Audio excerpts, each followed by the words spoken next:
Friends, welcome to Athan academy channel. நாம இன்னைக்கு இந்த வீடியோவில் என்ன பார்க்க போறோம் அப்படின்னா எஸ்எஸ்சி ஜிடி கான்செப்டோட ப்ரீவியஸ் இயர் மேத்தமெட்டிக்ஸ் கொஸ்டின் தான் பார்க்க போறோம். சரிங்களா? இதுக்கு முன்னாடியே செட் 1 அண்ட் 2க்கான வீடியோ அப்லோட் பண்ணியிருப்பேன். நீங்க இன்னும் அந்த வீடியோ பார்க்கலன்னா இந்த வீடியோட டிஸ்கிரிப்ஷன்ல அதுக்கான லிங்க்கை நான் கொடுத்துருக்கேன். அதை கிளிக் பண்ணி பார்த்துட்டு அதுக்கப்புறம் இந்த கொஸ்டின்ஸை பார்த்தீங்க அப்படின்னா இன்னும் கிளியரா புரியும், ரொம்ப எஃபெக்டிவா இருக்கும். சரிங்களா? நம்ம இன்னைக்கான கொஸ்டின் பார்க்கலாம். இது வந்து டைம் அண்ட் ஒர்க்னு சொல்லுவோம். சரிங்களா? நேரமும் வேலையும் அல்லது ஆட்களும் நாட்களும் அப்படின்னு சொல்லி தமிழ்ல சொல்லியிருப்போம். இதுல வந்து பாத்தீங்கன்னா A and B can complete a work in 18 days and 27 days சொல்றாங்க. அதாவது ஏ மற்றும் பி ஒரு வேலையை முறையே 18 நாட்களிலும், ஏ ஆனவர் 18 நாட்களிலும், பி ஆனவர் 27 நாட்களிலும் முடிப்பார் அப்படின்னு சொல்லியிருக்காங்க. சரியா? இப்ப ரெண்டு பேரும் சேர்ந்து அந்த வேலையை ஆரம்பிக்கிறாங்க. சரியா? they start working together and after 8 days A leaves. ரெண்டு பேரும் சேர்ந்து தான் அந்த வேலையை ஆரம்பிக்கிறாங்க. 8 நாள் செய்யறாங்க. அதுக்கு பிறகு ஏ விலகிட்டாரு. மீதி உள்ள வேலையை பி மட்டும் முடிக்க எத்தனை நாள் ஆகும்? இதுதான் கேள்வி. சரிங்களா? எப்பயுமே இந்த மாதிரி சம நீங்க போடும்போது யூனிட்டரி மெத்தட்ல போடுங்க. இப்ப நம்ம கிட்ட டைம் கொடுத்துருக்காங்களா, இதை அப்படியே மாத்தி எழுதுனீங்க அப்படின்னா அவங்க ஒரு நாள் முடிக்கக்கூடிய வேலை கிடைச்சிடும், யூனிட்டா கிடைச்சிடும். சரியா? அப்ப ஒரு நாளைக்கு எவ்வளவு முடிப்பாங்கன்னா, ஏங்கிறவர் 27 பங்கு வேலையை செஞ்சாருன்னா பிங்கிறவர் 18 பங்கு வேலையை ஒரே நாள்ல செய்வாரு. சரியா? அதாவது 1 day ஒர்க் நம்ம இப்ப கண்டுபிடிச்சிருக்கோம். 1 day ஒர்க்னு சொல்லலாம், அல்லது இவங்களுடைய திறன் அப்படின்னு சொல்லலாம். சரியா? அந்த விகிதத்தை ஒரு நாள் வேலைன்னு சொல்லலாம், திறன்னு சொல்லலாம். இதை வச்சு நம்ம என்ன பண்ணலாம், சம்பளத்தையும் பிரிச்சு கொடுக்கலாம். திறன் அடிப்படையா வச்சுதான் நம்ம சம்பளம் கொடுப்போம். சரியா? சம்பளத்தை பிரிச்சு கொடுங்கன்னு சொன்னாலும் நம்ம இது அடிப்படையா வச்சுதான் பிரிச்சு கொடுப்போம். இப்ப நமக்கு என்ன கிடைக்குது, 1 day ஒர்க் வந்து கிடைச்சிருக்கு. சரியா? இப்ப இதை 9th டேபிள்ல கேன்சல் பண்ணுங்க. 9ஆம் வாய்ப்பெல்லாம் அடிங்க. 27ல எத்தனை 9 இருக்கு அப்படின்னா 3 times இருக்கு. அதாவது 3 யூனிட்ஸ்னு எடுத்துக்கலாம் நம்ம. அதே மாதிரி 18ல 9 எத்தனை முறை இருக்குன்னா 2 times இருக்கு. அதை 2 யூனிட்ஸ்னு எடுத்துக்கலாம். அப்ப பார்க்கும்போது ஏங்கிறவது 3 யூனிட் முடிச்சாருன்னா ஒரு நாளைக்கு, பிங்கிறவது அதே ஒரு நாள்ல அதே டைம் பீரியட்ல 2 யூனிட் முடிப்பார். சரியா? அப்ப ரெண்டு பேரும் சேர்ந்து அப்படின்னு எடுத்துக்கிட்டோம்னா ஒரு நாளைக்கு 5 யூனிட் முடிப்பாங்க. ரெண்டு பேரும் சேர்ந்து ஒரு நாளைக்கு 5 யூனிட். இதை மறக்க கூடாது. இதை வச்சுதான் நம்ம ஆன்சர் போட போறோம். சரியா? அப்ப மொத்தமா அவங்க எவ்வளவு வேலை செய்யணும் அப்படின்னு பாத்தீங்கன்னு வச்சுக்கோங்க. டோட்டல் ஒர்க் தெரியணும் தானே? சரி, அப்பதான் முடிஞ்சது எவ்வளவு, மீதி எவ்வளவு நம்மளால சொல்ல முடியும். அப்ப டோட்டல் ஒர்க் கண்டுபிடிக்கணும்னா ஒரு நாள் செய்யக்கூடிய வேலை 3 யூனிட். அவர் எடுத்துக்கிற காலம் டைம் பீரியட் என்னன்னா 18 நாள். அல்லது பின்னு எடுத்துக்கிட்டீங்கன்னா ஒரு நாள் செய்யக்கூடியது 2 யூனிட். அவர் எடுத்துக்கக்கூடிய டைம் பீரியட் பாத்தீங்கன்னா 27 நாள். சரியா? அப்ப அவங்க ஒரு நாள் செய்யற வேலைய அவங்களுடைய நேரத்தால பெருக்கினீங்கன்னு வச்சுக்கோங்க. அதாவது 3 × 18 போட்டுக்கலாம், அல்லது 2 × 27 போட்டுக்கலாம். 2 போட்டாலும் உங்களுக்கு அவங்க செய்யக்கூடிய வேலை என்ன கிடைக்கும், 54 யூனிட் கிடைக்கும். சரியா? அதாவது ஏவா இருந்தாலும் சரி, அது பியா இருந்தாலும் சரி, அவங்க செய்யக்கூடிய வேலை வந்துட்டு இந்த இடத்துல ஒன்னே தான். எவ்வளவு யூனிட்னா 54 யூனிட்ஸ். சரிங்களா? இப்ப அடுத்ததான் என்ன சொல்லியிருக்காங்க அப்படின்னு பாத்தீங்கன்னா, ஏவும் பியும் சேர்ந்து 8 நாள் செஞ்சிருக்காங்க. சரியா? ஏவும் பியும் சேர்ந்து 8 நாட்கள் செஞ்சிருக்காங்க. நம்ம ஆல்ரெடி கண்டுபிடிச்சு வச்சிருக்கோம். ஏவும் பியும் சேர்ந்தா ஒரு நாளைக்கு 5 யூனிட் செய்வாங்கன்னு சொல்லியிருக்கோம் இல்லையா? அப்போ ஒரு நாளைக்கு 5 யூனிட் அப்படின்னா 40 யூனிட் முடிச்சிருவாங்களா? ஒரு நாளைக்கு 5 யூனிட்ஸ் அப்படின்னா 8 நாளைக்கு அவங்க செய்யக்கூடியது 40 யூனிட். சரியா? அப்ப ரிமைனிங் யூனிட் என்னவா இருந்திருக்கும், ரிமைனிங் யூனிட் என்னவா இருந்திருக்கும், 54 யூனிட்ல 40 யூனிட் போயிடுச்சுன்னா, அதாவது ஏ விலகிறாரு இல்ல, ஏ வந்து வெளியில போறாரு இல்ல, அப்ப எவ்வளவு யூனிட்டை விட்டுட்டு போயிருப்பாரு அப்படின்னா 14 யூனிட்டை விட்டுட்டு போயிருப்பாரு. சரி, ரெண்டு பேரும் சேர்ந்து 54 வேலையில 40 வேலையை செஞ்சு முடிச்ச பிறகு ஏங்கிறவர் என்ன ஆயிட்டாரு, வெளியேறிட்டார். அப்ப மீதி உள்ள அந்த 14 யூனிட்டை யாரு செய்யணும், பி மட்டும் தான் செய்யணும். அப்ப பி இந்த 14 யூனிட்ஸ 14 யூனிட்ஸ ஒரு நாளைக்கு 2 யூனிட்டா செய்யறாருன்னு வச்சுக்கோங்க. அதாவது மேல வந்து மீதி உள்ள வேலை, இது என்னதுங்க, ஒரு நாள் செய்யக்கூடிய வேலை. இதெல்லாம் வகுத்தீங்கன்னா 7 நாட்கள் வரும். சரியா? அப்ப இந்த கொஸ்டினுக்கான ஆன்சர் என்ன அப்படின்னா 7 days. சரிங்களா? உங்களுக்கு நான் ஸ்டெப் பை ஸ்டெப்பா பொறுமையா சொல்லி கொடுக்கவும் தான் கொஞ்சம் டைம் அதிகமாகிற மாதிரி தெரியுது. சரியா? நீங்க இதே போல இதை கவனிச்சுட்டு போட்டு பாத்தீங்கன்னா வித்தின் 30 செகண்ட்ஸ்ல நீங்க போட்டலாம். சரியா? உங்களுக்கு வாய்ப்பாடு மட்டும் நல்லா தெரிஞ்சா போதும். சரியா? இந்த கான்செப்ட் ரொம்ப ஈஸியான கான்செப்ட் தான். சரிங்களா? உங்களால ஈஸியா போட முடியும். சரிங்களா? அது மாதிரி யூனிட்டரி மெத்தட்ல போட்டீங்கன்னா எப்பயுமே இந்த மாதிரி சம்ம வந்துட்டு உங்களால ஈஸியா அப்ரோச் பண்ண முடியும். அதுவே நீங்க ஃபிராக்ஷன்ல போடுறீங்க அப்படின்னா டைம் வந்துட்டு அதிகமா கன்சியூம் ஆகும். சரியா? அப்ப டைம் ஆப்டிமைசேஷனா இருக்கணும் அப்படின்னா இந்த மாதிரி சம்லாம் நீங்க யூனிட்டரி மெத்தட்ல போடுங்க. அதாவது யூனிட்டா மாத்தி போடுங்க, ஒரு நாள் வேலையா மாத்தி போடுங்க. சரிங்களா? சரி, நம்ம நெக்ஸ்ட் கொஸ்டின் பார்க்கலாங்களா? நெக்ஸ்ட் கொஸ்டின் பாருங்க. The ratio of the radius and height of a cylinder is 3:2 and the radius is 21 centimeter. Then the curved surface area in centimeter square, இது ஸ்கொயர்னு போட்டுக்கோங்க சரியா, centimetre square. Use pi equal to 22/7. இது நமக்கு எல்லாத்துக்கும் தெரிஞ்சது தான் சரியா. சில சமயம் ஃப்ராக்ஷனா சப்ஸ்டியூட் பண்ணுவோம், சில சமயம் 3.14 சப்ஸ்டியூட் பண்ணுவோம். அவங்களே எது மாதிரி சப்ஸ்டியூட் பண்ணுங்கிறத அது சொல்லிடுவாங்க சரியா. சொல்லலைன்னா நம்ம ரெண்டுல எது போட்டாலும் நமக்கு ஆன்சர் வந்துடும். அவங்க சொல்லியிருக்காங்கன்னா அதை பெரும்பாலும் யூஸ் பண்ணுங்க சரியா. அப்பதான் வந்துட்டு உங்களுக்கு டெசிமல் ஆன்சர்லாம் வராம ரவுண்ட் ஆன்சர் கரெக்டா வரும் சரிங்களா. சரி, இப்ப பாருங்க, ஒரு உருளையின் ஆரம் மற்றும் உயரம் சரியா, அதாவது ரேடியஸ் அண்ட் ஹைட் என்ன சொல்றாங்க, 3:2 அப்படின்னு சொல்றாங்க. இதுல இந்த ரேடியஸ் இருக்கு இல்லைங்களா, ஆரம் சரியா, ஆரத்தோடைய அளவு எவ்வளவு சொல்லியிருக்காங்க, 21 சென்டிமீட்டர்னு சொல்லியிருக்காங்க. 21 சென்டிமீட்டர். அப்ப நம்மகிட்ட கேட்கறது என்ன அப்படின்னா வலைப்பரப்பு சரியா, வலைப்பரப்பை கண்டுபிடிங்க, கர்வ்டு சர்ஃபேஸ் ஏரியாவை கண்டுபிடிங்க அப்படின்னு சொல்லி கேட்டிருக்காங்க சரிங்களா. அப்ப நமக்கு ரேடியஸ் தெரியும். இப்ப கர்வ்டு சர்ஃபேஸ் ஏரியாவுக்கு ஃபார்முலா என்னன்னு பார்த்துடலாம். கர்வ்டு சர்ஃபேஸ் ஏரியாவுக்கு ஃபார்முலா என்ன அப்படின்னா 2πr/h சரியா. 2πr/h தான் வந்து எதுக்கு ஃபார்முலா, கர்வ்டு சர்ஃபேஸ் ஏரியாவுக்கு ஃபார்முலா. எதனுடைய கர்வ்டு சர்ஃபேஸ் ஏரியாவுக்கான ஃபார்முலா அப்படின்னா சிலிண்டரோட வரைபரப்புக்கு சரியா. சிலிண்டரோட வலைப்பரப்புக்கான ஏரியா என்ன அப்படின்னு பாத்தீங்கன்னா 2πr/h சரிங்களா. இப்ப 3ங்கிறது 21 அப்படின்னா 2ங்கிறது என்னன்னு கண்டுபிடிங்க சரிங்களா. அப்ப நமக்கு ஹைட்டை கண்டுபிடிக்கணும். ஏன்னா இதுல பாருங்க ரேடியஸ் ஆல்ரெடி தெரியும், நம்ம ஹைட்டை தான் கண்டுபிடிக்கணும். அப்ப நீங்க என்ன பண்ணணும் அப்படின்னா 21 3ஆல வகுத்தீங்கன்னு வச்சுக்கோங்களேன், ஒரு பங்கு கிடைக்குமா, அதாவது 3 பங்கு 21ன்னு சொல்லியிருக்காங்க. அப்ப 21 3ஆல வகுத்தீங்கன்னா ஒரு பங்கு கிடைக்கும். அதை 2ஆல பெருக்கினீங்கன்னா நமக்கு ஹைட் கிடைச்சிடும். அப்ப ஹைட் என்ன வரும், 21 3ஆல வகுத்தா 7, 7 2 14 சென்டிமீட்டர். அப்ப 14 சென்டிமீட்டர் தான் என்னதுங்க ஹைட். இப்ப அதை அப்படியே கொண்டு வந்து இந்த ரேடியஸையும் இந்த ஹைட்டையும் நம்ம இங்க சப்ஸ்டியூட் பண்ணலாமா. 2 × 22/7 கணக்குலயே கொடுத்துருக்காங்க, அதை சப்ஸ்டியூட் பண்ணுங்க. ஆறுங்கிறது என்ன அப்படின்னா 21 கணக்குலயே கொடுத்துட்டாங்க. ஹெச்ங்கிறது மட்டும்தான் நாம கண்டுபிடிக்கணும் 14 சரியா. இப்ப இதை அப்படியே கேன்சல் பண்ணுங்க. இது வந்து 2ங்க, இது வந்து 2 × 22/7. அப்ப இந்த 7ஆல இதை அடிச்சிங்கன்னா 2 டைம்ஸுங்க சரிங்களா. அப்ப 2 × 22 அப்படின்னா 44 × 21 × 2னா 42 சரிங்களா. அப்ப 44ஐயும் 42ஐயும் இன்டூ பண்ணீங்க அப்படின்னா நமக்கு ஆன்சர் வந்துடும். அப்ப 44 அப்படின்னா என்ன வரும், 44 42 அப்படின்னு என்ன வரும், 4 2 8 8 8 16, அப்ப வந்துட்டு 24 வரும் இல்லையா. 16 8 24 வரும். அப்ப 8 4 8 1. எதுல கேட்டிருக்காங்க ஆன்சர், எப்பயுமே ஏரியாவை நம்ம அதோட ஸ்கொயர் யூனிட்ல தான் சொல்லுவோம் சரியா. அப்ப பிசிக்கல் யூனிட் சென்டிமீட்டர் சொல்லியிருக்காங்க, அப்ப சென்டிமீட்டர் ஸ்கொயர் சரியா. அப்ப 1848 சென்டிமீட்டர் ஸ்கொயர் தான் இதுக்கான சரியான ஆன்சர். இப்ப இந்த கொஸ்டினுக்கு ஃபர்ஸ்ட் ஆப்ஷன் தான் சரியான ஆன்சர் சரிங்களா. சரி, இந்த ஃபார்முலா ஞாபகம் வச்சுக்கோங்க சரியா. அப்பதான் இந்த மாதிரி சம்ல நீங்க வேகமா போட முடியும். ஃபார்முலா தெரியல அப்படின்னா நம்மளால ஆன்சர் பண்ண முடியாது. ஃபார்முலா மட்டும் ஒரு ரீகால் பண்ணிக்கோங்க. நம்ம வந்து பாத்தீங்கன்னா 10th இது எல்லா ஃபார்முலாவும் பார்த்துருப்போம், இருந்தாலும் சில பேருக்கு டச் விட்டுருக்கும். அதாவது ரீகால் பண்ணிட்டீங்க அப்படின்னா எப்படி பார்த்தாலும் ஏரியா வால்யூம்ல இருந்து நமக்கு 2 கொஸ்டின் கேட்கிறாங்க சரியா.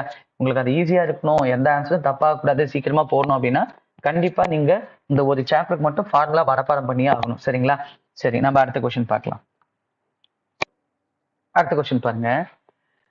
The radius of cylindrical vessel is increased by 50% and the height is decreased by 50% சரிங்களா. என்ன சொல்லியிருக்காங்க, ரேடியஸ் வந்துட்டு 50% கூடிருச்சான் சரியா. அதோட ஆரம், ஒரு உருளை பாத்திரத்தின் ஆரம் 50 சென்டிமீட்டர் அதிகரிக்கப்பட்டு உயரம் 50 சென்டிமீட்டர் குறைக்கப்படுகிறது. அதன் கன அளவு மாற்றம் என்ன, என்ன சொல்லியிருக்காங்க, what is the changes in it's volume அப்படின்னு சொல்லி கேட்கிறாங்க. What is it's changes in volume அப்படின்னு கேட்கிறாங்க சரியா. இப்ப நமக்கு வந்து பாத்தீங்கன்னா நமக்கு வால்யூமோட ஃபார்முலா தெரியும். வால்யூமோட ஃபார்முலா என்ன வரும், சிலிண்டரோட வால்யூமான ஃபார்முலா என்ன வரும் அப்படின்னா πr² வரும். πr²h சிலிண்டருக்கான வால்யூம்கான ஃபார்முலா என்ன அப்படின்னு பாத்தீங்கன்னா πr²h சரிங்களா. இதுல நம்ம கிட்ட ஆறுக்கான பர்சன்டேஜ் இன்க்ரீஸ் கொடுத்துட்டாங்க, ஹெச்சுக்கான பர்சன்டேஜ் டிக்ரீஸ் கொடுத்துட்டாங்க சரியா. அப்ப நம்ம என்ன பண்ணணும் அப்படின்னா நியூ பர்சன்டேஜ் இன்க்ரீஸ் அண்ட் டிக்ரீஸ்க்கான ரேஷியோ என்ன அப்படிங்கிறத கண்டுபிடிக்கணும். சரியா? இப்போ வந்துட்டு ரேடியஸ்க்கு பார்க்கலாம்.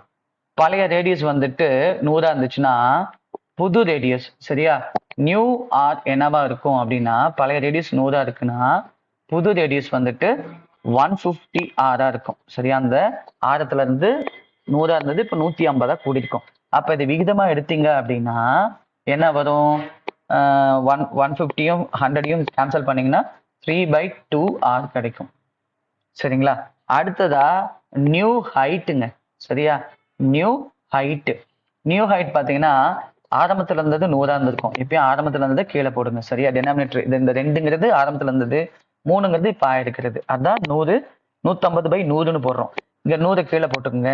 இது வந்து டிக்ரீஸா, அப்ப 100ல இருந்து 50 குறைஞ்சிருச்சு அப்படின்னா 50 குறைஞ்சிச்சு அப்படின்னா 50 தான் வரும். இதுதான் ஹைட்டு. அப்ப ஹைட் என்ன வரும்? 1/2 ஹெச் வரும். சரிங்களா? நம்ம இப்ப இது ரெண்டும் கண்டுபிடிச்சாச்சு.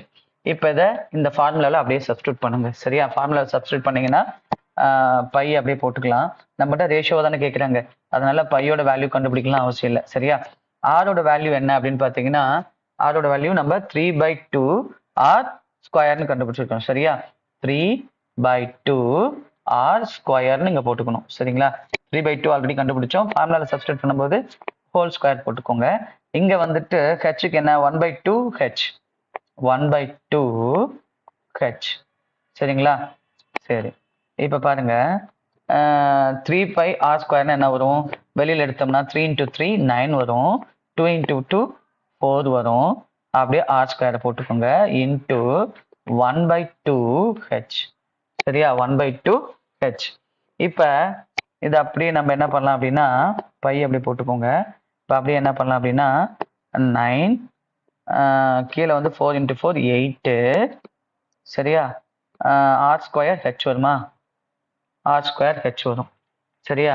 9/8 ஆர் ஸ்கொயர் ஹெச் வரும். இப்ப பழசு என்ன அப்படின்னா 8 இருக்கும்போது புதுசு வந்து 9 மாறி இருக்கு. சரியா? பழசு 8 இருக்கும்போது புதுசு 9. அப்ப பழசு 8 அப்படின்னு பாத்தீங்கன்னு வச்சுக்கோங்களேன் 100. சரிங்களா? பழசு எப்பயுமே நம்ம 100% வச்சுப்போம். ஏன்னா பர்சன்டேஜ் இன்க்ரீஸ் டிக்ரீஸ் தானே கேட்டிருக்காங்க. அப்ப பழசு 8ங்கிறது 100 அப்படின்னா 9ங்கிறது 1 இன்க்ரீஸ் ஆயிருக்கா, அது என்ன பர்சன்டேஜ்? சரிங்களா? அப்ப நம்ம என்ன பண்ணுவோம்? 100 சரியா வகுத்தல் 8 போட்டோம்னா நமக்கு கிடைச்சிடுமா? அதாவது 1/8 பெருக்கல் 100. அதை தான் நம்ம இப்ப போட போறோம். சரி, 8ல 1 இன்க்ரீஸ் ஆயிருக்கு. சரியா? அதை 100ஆல பெருக்கினா என்ன வரும் அப்படின்னா 100/8 வரும். அப்ப 100/8ன்னு என்ன வரும்? 12.5%. சரியா? அதாவது முன்னாடி 8 இருந்தது, இப்ப 9 ஆயிருக்குன்னா ஒரு பங்கு கூடியிருக்கு. அப்ப 8ங்கிறது 100னா அந்த கூடுன 1ங்கிறது என்னன்னு கண்டுபிடிச்சுன்னு வச்சுக்கோங்களேன், நமக்கு என்ன வரும்? 12.5% அதிகரிப்பு அப்படின்னு வரும். சரியா? ஏன் சார் இப்படி கூட போடலாம் தானே சார்? 9/8 × 100 இப்படியும் போடலாம். நீங்க இப்படி போடும்போது என்ன வரும்னா 112.5 விழுக்காடு வரும். சரியா? அப்படிங்கும்போது ஆல்ரெடி இருந்தது நம்ம 100%. சரியா? இப்ப இன்க்ரீஸ் ஆனது என்ன அப்படின்னா டிஃபரன்ஸ் பார்க்கணும். 112.5க்கும் 100க்கும் வித்தியாசம் பார்த்தீங்கன்னா உங்களுக்கு 12.5 அப்படிங்கிறது ஆன்சர் கிடைக்கும். சரியா? ஓகே, இந்த கொஸ்டின் உங்களுக்கு புரிஞ்சிருக்கும்னு நினைக்கிறேன். இதுலயும் பாத்தீங்கன்னா ஃபார்முலா ரொம்ப ரொம்ப இம்பார்ட்டன்ட். சரியா? எல்லாத்துலயும் உங்களுக்கு ஃபார்முலா தெரிஞ்சாதான் இந்த மாதிரி கொஸ்டின்லாம் உங்களால சால்வ் பண்ண முடியும். சரிங்களா? சரி, அடுத்த கொஸ்டின் பார்க்கலாம். அடுத்த கொஸ்டின் பாருங்க. A thief running at 7 km/h and chased by a policeman whose speed is 8 km/h. If the thief is 85 meters ahead of the policeman, then the time required for the policeman to catch the thief will be. அதாவது மணிக்கு 7 kilometre வேகத்தில் ஓடும் ஒரு திருடனை ஒரு காவலர் மணிக்கு 8 kilometre வேகத்தில் துரத்துகிறார். திருடன் காவலரை விட 85 மீட்டர் முன்னதாக ஓடி இருந்தால் திருடனை பிடிக்க காவலருக்கு தேவைப்படும் நேரம் என்ன? டைம் கண்டுபிடிக்க சொல்லியிருக்காங்க. சரியா? நம்ம டைமை கண்டுபிடிக்கணும். என்ன பண்ணணும்? Distance divided by speed. சரியா? தூரம் அதை எதால வகுக்கணும்? வேகத்தால வகுக்கணும். சரியா? இங்க என்ன சொல்லியிருக்காங்கன்னா அதாவது திருடன் வந்து 7 கிலோமீட்டர் வேகத்துல போயிட்டான், போலீஸ் வந்துட்டு 8 கிலோமீட்டர் வேகத்துல ஒரு துரத்துறாரு. சரியா? அப்ப 2 பேர்த்துக்கும் எவ்வளவு வேகம் வேறுபடுதுன்னு பாருங்க. 1 கிலோமீட்டர். சரியா? 1 km/h வந்து ஸ்பீடு டிஃபர் ஆகுது. சரியா? அதே போல இந்த போலீஸ்காரருக்கும் இந்த தீஃப்க்கும் உள்ள டிஸ்டன்ஸ் டிஃபரன்ஸ் என்னவா இருக்கும் அப்படின்னு பாத்தீங்கன்னா அதை கணக்குலயே 85 மீட்டர்னு கொடுத்துட்டாங்க. சரியா? அப்ப மேல தூரத்தை போடணும் 85 மீட்டர். சரிங்களா? இப்ப பாருங்க ரெண்டுமே யூனிட் மாறுது. இதுல பிசிக்கல் யூனிட் மீட்டரா இருக்கு, இதுல வந்து கிலோமீட்டராவும் ஹாராவும் இருக்கு. சரிங்களா? அப்ப நீங்க என்ன பண்ணணும் அப்படின்னா இந்த கீழே ஸ்பீடு இருக்கு இல்லையா, இதை வந்து மீட்டர் பெர் செகண்டுக்கு மாத்தணும். சரியா? அப்ப மீட்டர் பெர் செகண்ட்னா 85 மீட்டர். சரியா? ஒரு கிலோமீட்டரை மீட்டர் பெர் செகண்டா மாத்தணும் அப்படின்னா 1 × 5/18. எப்பயுமே ஒரு ஸ்பீடை கிலோமீட்டர் பெர் ஹாரா இருக்கிற ஸ்பீடை மீட்டர் பெர் செகண்டா மாத்தத்துக்கு நீங்க என்ன பண்ணணும், அதை 5/18 இன்ட்டு பண்ணணும். அதுவே மீட்டரா இருக்கிறத கிலோமீட்டர், அதாவது கிலோமீட்டர் பெர் ஹாரா இருக்கிறத மீட்டர் பெர் செகண்டுக்கு மாத்தணும் அப்படின்னா நீங்க அந்த மதிப்பு என்ன பண்ணணும், 5/18 இன்ட்டு பண்ணணும். சரி, அதே metre per second kilometre per ஹாரா மாத்தணும் அப்படின்னா நீங்க அதை அப்படியே இன்வெஸ்ட் பண்ணிக்கணும். என்ன பண்ணணும், 18/5 இன்ட்டு பண்ணணும். சரியா? அதை மறந்துடாதீங்க. சரி, அது ஏன் வந்துச்சு, எதுக்கு வந்துச்சுன்னா இதுக்குன்னு செப்பரேட்டா ஒரு வீடியோ பார்ப்போம், அதுல நான் உங்களுக்கு டீட்டெயிலா சொல்லித்தரேன். சரிங்களா? இப்ப பாருங்க 85 சரியா இன்ட்டு 18/5 போட்டுக்கலாம். சரியா? அங்க கீழே இருக்குல்ல, இதை அப்படியே ரெசிப்ரோக்கல் பண்ணி மேல போட்டுக்கலாம். அடுத்ததா நம்ம கிட்ட என்ன கேட்டிருக்காங்கன்னா எவ்வளவு நிமிடம் ஆகும்னு கேட்டிருக்காங்க. இதை அப்படியே கேன்சல் பண்ணீங்கன்னு வச்சுக்கோங்களேன், எவ்வளவு நிமிடம் அப்படிங்கிறது நமக்கு கிடைச்சிடும். அப்படியே கேன்சல் பண்ணலாங்களா? இதையும் அடிச்சிங்க அப்படின்னு பாத்தீங்கன்னா என்ன வரும், நமக்கு இப்ப செகண்ட்ஸ் வரும், நீங்க அதுக்கப்புறம் நிமிடமா மாத்தணும். சரியா? ஏன்னா இப்ப மீட்டர் பெர் செகண்ட் தானே மாத்திருக்கோம், அப்ப இந்த ஆன்சர் வந்து செகண்ட் வரும். நீங்க கண்டுபிடிச்சிட்டு அதுக்கப்புறம் என்ன பண்ணணும் அப்படின்னா அதை மினிட்ஸா கன்வெர்ட் பண்ணணும். அப்ப மினிட்ஸ், அதாவது செகண்ட்ஸை மினிட்ஸா மாத்தணும்னா 60ஆல வகுக்கணும். சரியா? அதாவது நொடிகளை வந்துட்டு நிமிடங்களா மாத்தணும்னா 60ஆல வகுக்கணும். அதுவே வந்துட்டு நிமிடத்தை வந்து நொடிகளா மாத்தணும் அப்படின்னா அதே 60ஆல பெருக்கணும். மறந்துடக்கூடாது, இதையும் மறந்துடக்கூடாது. சரியா? நம்ம இப்படி கண்டுபிடிச்சோம்னா நமக்கு என்ன வரும்னா செகண்ட்ஸ் தான் வரும், ஏன்னா நம்ம ஸ்பீடை வந்துட்டு மீட்டர் பெர் செகண்டுக்கு மாத்தியாச்சு. அப்ப இதை அடிச்சீங்கன்னா 17. சரியா? அப்ப 17 × 18 ÷ 60 போட்டுக்கோங்க.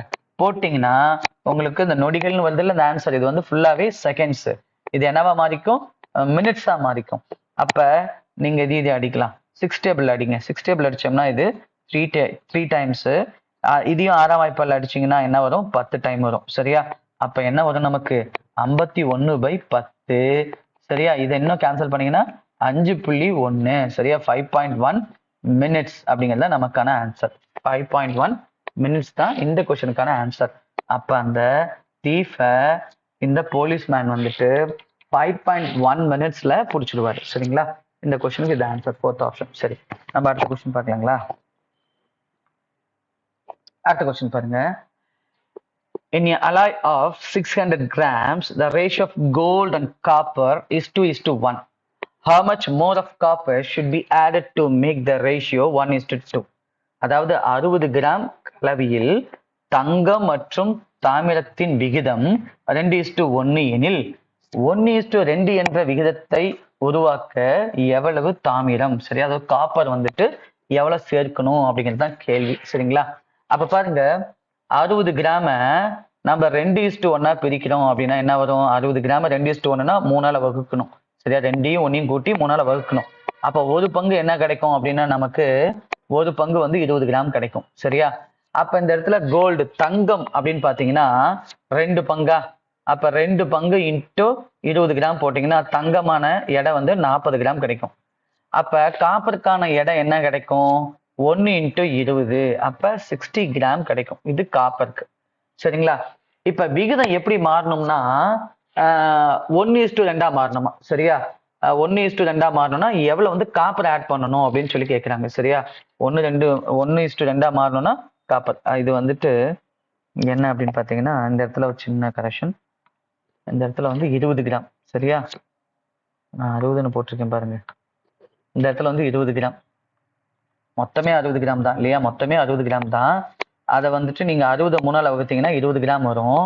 அப்ப 2 × 20 40 கிராமு, 1 × 20 அப்படின்னா 20 கிராம் அப்படின்னு போட்டுக்கோங்க. சரியா? இப்ப எவ்வளவு வந்துட்டு நம்ம காப்பர் ஆட் பண்ணணும், ரேஷியோ என்னவா மாறணும், 2:1 இருக்கிறது 1:2 மாறணும். அப்ப 1:2 வரணும் அப்படின்னா இங்க பாருங்க இதுல எந்த மாற்றமும் இருக்காது, இந்த ஒரு பங்கு 40 கிராம் அப்படியே தான் இருக்க போகுது. நம்ம சேஞ்ச் பண்ணக்கூடியது இதோட இடம் தான் சேஞ்ச் ஆகும். சரியா? ஏன்னா இதில் தான் எவ்வளவு சேர்க்கணும்னு கேட்டிருக்காங்க. அப்ப 1ங்கிறது 40 இருக்குன்னா 2 பங்குங்கிறது என்னவா இருக்கணும்? 1 பங்கு 40னா 2 பங்கு 80. ஆல்ரெடி 20 கிராம் இருக்கு. இப்ப அது 80 கிராமா மாறணும்னா எவ்வளவு சேர்க்கணும் அப்படின்னு பாத்தீங்கன்னா எவ்வளவு சேர்க்கணும்? 60 கிராம்ஸ். எவ்வளவு சேர்க்கணும்? 60 கிராம்ஸ் வந்து நம்ம சேர்க்கணும். சரியா? 60 கிராம் வந்து நம்ம சேர்க்கணும். அப்ப நீங்க என்ன பண்ணணும்? 80 கிராம்ல இருந்து அந்த 20 கிராம மைனஸ் பண்ணிட்டீங்கன்னு வச்சுக்கோங்க, நமக்கு ஆன்சர் என்ன கிடைச்சிடும்? 60 வந்துடும். சரிங்களா? அது புரியுதுங்களா அந்த சம்மு? சரிங்க. இது வரைக்கும் நம்ம பார்த்த சம் எல்லாமே உங்களுக்கு கிளியரா புரிஞ்சிருக்கும்னு நினைக்கிறேன். சரியா? நெக்ஸ்ட் வீடியோல இதை கண்டினியூட்டி பார்க்கலாம். இது வரைக்கும் நான் நடத்துனது எல்லாமே புரிஞ்சிச்சுன்னா மறக்காம இந்த வீடியோக்கு லைக் பண்ணுங்க. அதே போல இப்பதான் ஃபர்ஸ்ட் டைம் நம்மளோட வீடியோ நீங்க பாக்குறீங்க அப்படின்னா மறக்காம நம்ம அருண் அகாடமி சேனலை சப்ஸ்கிரைப் பண்ணுங்க. கூடவே கீழே இருக்கிற பெல் சிம்லையும் பிரஸ் பண்ணிக்கோங்க. அப்பதான் நான் இது போல அப்லோட் பண்ற ஒவ்வொரு வீடியோ உங்களுக்கு நோட்டிபிகேஷனா வரும். நீங்களும் தவறாம பார்க்க முடியும். தேங்க்யூ ஃபார் வாட்சிங் அருண் அகாடமி சேனல்.